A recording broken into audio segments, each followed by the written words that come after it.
Francis Guillamoula, je suis le directeur de la régie intercommunale de l'assainissement. Nous sommes dans le secteur du Bélier, avenue Jean-Jacques Rousseau.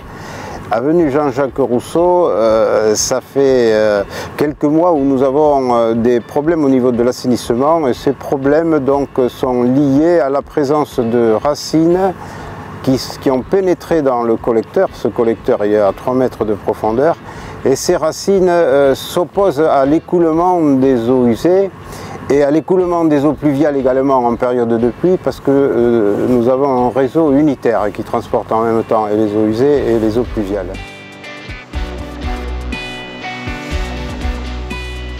Le collecteur était en bon état d'un point de vue structurel, hein. Il n'était pas fissuré, il n'y avait pas d'effondrement, rien du tout. Donc cette technique, c'est une technique appropriée, c'est une technique sans trancher. Ça permet d'éviter de terrasser, de faire des enlèvements de matériaux, de faire des remblais. En définitive, si on était passé sur ce secteur-là avec une technique traditionnelle, c'est l'ensemble de la chaussée qu'il aurait fallu refaire, y compris les bordures, sans compter que le chantier aurait duré plusieurs semaines, voire plusieurs mois, et que pendant ce temps-là, l'usage à la circulation aurait été interdit. Bonjour, Romain Boucher de la société Subterra, je suis chef de secteur de la Nouvelle-Aquitaine.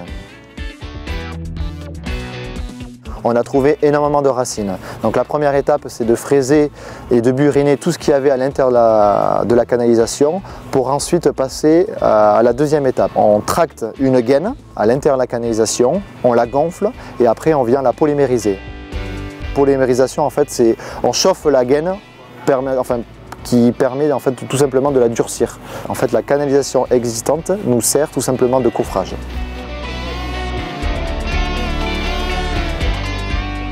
Donc la particularité de ce procédé est bien entendu économique et le délai d'exécution. Pour enlever toutes ces racines et tout ce volume de sable dans ces canalisations, on a mis 8 jours. Et pour faire la réhabilitation par l'intérieur via la gaine fibre de verre, on a mis 6 jours.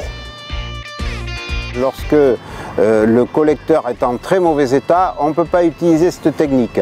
À peu près un quart de la rénovation de nos collecteurs pourront se faire par le biais de cette technique, sachant que les 3 quarts qui restent nécessiteront ce qu'on appelle la mise en place d'un nouvel ouvrage en tranchée ouverte.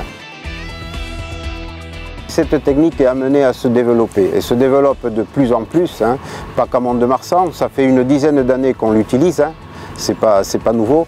Pour un collecteur de ce diamètre-là, c'est la première fois, hein, et même dans le secteur, et je pense que même dans les Landes, hein, c'est la première fois qu'on utilise cette technique pour d'aussi gros diamètres, mais c'est une technique d'avenir qui sera amenée effectivement à se développer. Au vu de la première étape, il y avait énormément de racines, déjà il n'y en aura plus, donc il n'y aura plus de débordement, et au moins les gens seront tranquilles, il n'y aura plus de gros travaux de cette ampleur pendant au moins 50 ans.